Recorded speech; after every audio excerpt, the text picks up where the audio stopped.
దిగంబరా దిగంబరా దత్తావధూత దిగంబరా దిగంబరా దిగంబరా. అసలు విషయం చెప్పింది. స్వామి, దత్త భగవానుడు ఈ విధంగా వరమిచ్చాడు.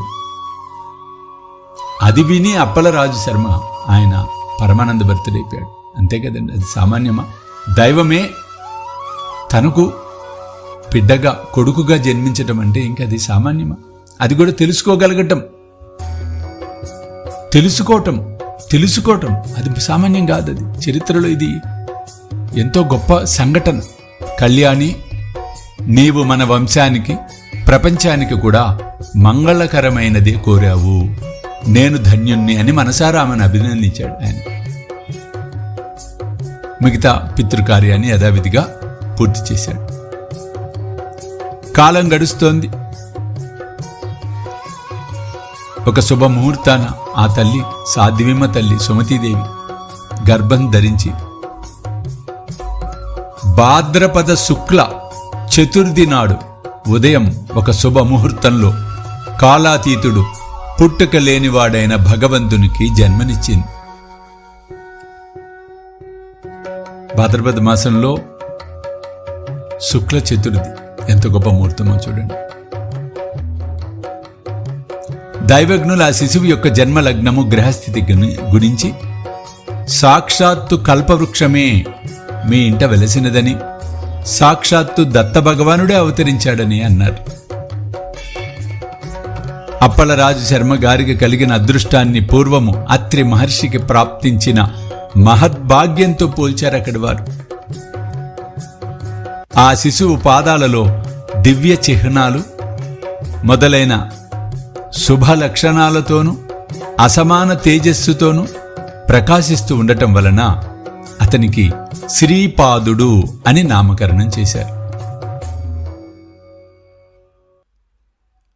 ఆ విధంగా కలియుగంలో దత్త భగవానుడి యొక్క మొదటి అవతారం జరిగింది. పుట్టినది మొదలు శ్రీపాద స్వామి శుక్లపక్ష చంద్రునిలా అందరికీ ఆహ్లాదాన్ని అందిస్తూ, ఆనందం చిందిస్తూ, ముద్దులు మూటగడుతూ పెరిగి 8 ఏండ్లవాడయ్యాడు. అతని ముద్దు ముచ్చట్లు తల్లిదండ్రులకే గాక ఆ ఊరి వారందరూ తనివితీరా అనుభవించారు. అతని పాదస్పర్శతో ఆ ఊరు, అతని జననము, బాల్య జీవితాల వలన ఆ పవిత్ర గోదావరి ప్రాంతము ఎంత ధన్యత పొందిందో చెప్పటం మన వల్ల అవుతుందా? ఒక్కసారి ఇప్పుడు ఉన్న ఆ పిఠాపురాన్ని గుర్తుకు తెచ్చుకుందాం. మనమందరం ఆ గోదావరి తల్లిని గుర్తుకు తెచ్చుకుందాం. ఈరోజు కూడా సాక్ష్యం. కాబట్టి ఎప్పుడు మీరు శ్రీపాద శ్రీవల్లభ స్వామిని దర్శించుకోవడానికి పిఠాపురం వెళ్ళాలనుకున్నా, ఆ క్షేత్రంలో మీరు శ్రీపాద శ్రీవల్లభులు ఇక్కడ నడయాడిన పుణ్యస్థలమని మరోకండి. అప్పుడే ఆ అద్భుతమైన ఆనందం మనకి కలుగుతుంది. షిరిడి వెళ్ళామనుకోండి, ద్వారకామాయికి వెళ్ళినప్పుడు అది గుర్తు తెచ్చుకోవాలి. నిజంగా సాయిబాబా అక్కడ నివసించాడు. అక్కడ సుమారు 60 సంవత్సరాల పాటు అక్కడ ఉన్నాడు ఆయన. ఆ భావన మనం గుర్తుకు తెచ్చుకున్నట్లయితే ఎంతో ఆత్మానందాన్ని, గౌరవాన్ని, భక్తిని, శ్రద్ధను పెంచుతాయి. అలాగే అక్కలకోటకు వెళ్ళినప్పుడు స్వామి సమర్థుల వారు అక్కడ ఉన్నారు.